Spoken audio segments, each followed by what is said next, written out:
A long time ago, in Egypt, the people of Israel were slaves to Pharaoh. God heard their cries and chose Moses to free them. Moses, along with his brother Aaron, appeared before Pharaoh. He asked him to let his people go, but Pharaoh flatly refused. Then God sent 10 terrible plagues upon Egypt: rivers of blood, frogs, mosquitoes, flies, pestilence, ulcers, hail, locusts, and darkness. Each plague was more devastating than the last, but Pharaoh's heart remained hardened. Finally, the 10th plague arrived, the death of the firstborn.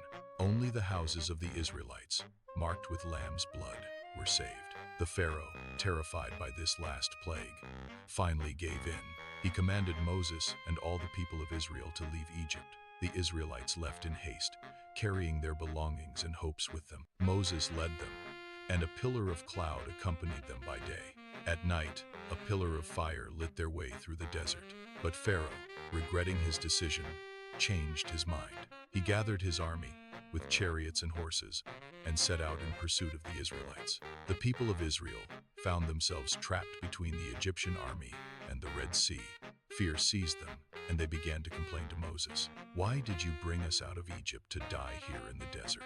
Moses, with unwavering faith, told them, "Do not be afraid. Stand firm. You will see the salvation that the Lord will bring you today." Then God commanded Moses to stretch out his hand over the sea. Moses obeyed, and a strong east wind began to blow all night. The sea parted, opening a dry path through the waters. The waters rose like walls on each side, creating a safe passage. The Israelites, thousands of men, women, and children, crossed the sea on foot. They walked on the dry seabed, guided by Moses and the divine presence. Meanwhile, the Egyptian army was following them closely, also entering the sea. The Pharaoh's chariots advanced, but their wheels began to get stuck. God caused confusion in the Egyptian camp, hindering their advance. The Egyptians realized that the Lord was fighting for Israel against them. They tried to flee, but it was too late to escape their fate. God told Moses, "Stretch out your hand over the sea, so that the waters may return." Moses stretched out his hand, and at dawn, the sea returned to its usual strength. The waters closed over the chariots, the horsemen, and all the army of Pharaoh.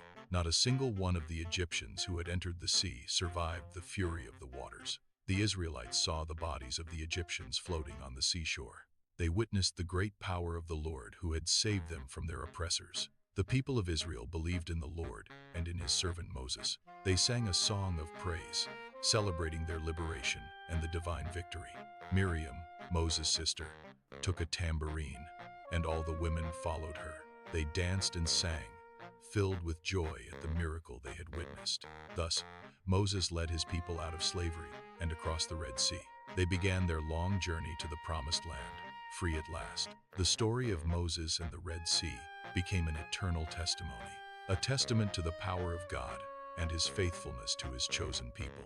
A reminder that faith can move mountains and part seas, and that, even in the darkest moments, hope should never be lost. Because God is always present, guiding and protecting those who trust in him. The desert crossing was tough, with constant challenges and trials, but the memory of the Red Sea gave them strength to carry on. Moses continued to be the leader, the prophet who spoke directly with God. He received the 10 Commandments on Mount Sinai, a guide for life. And although Moses did not enter the Promised Land, his legacy lived on.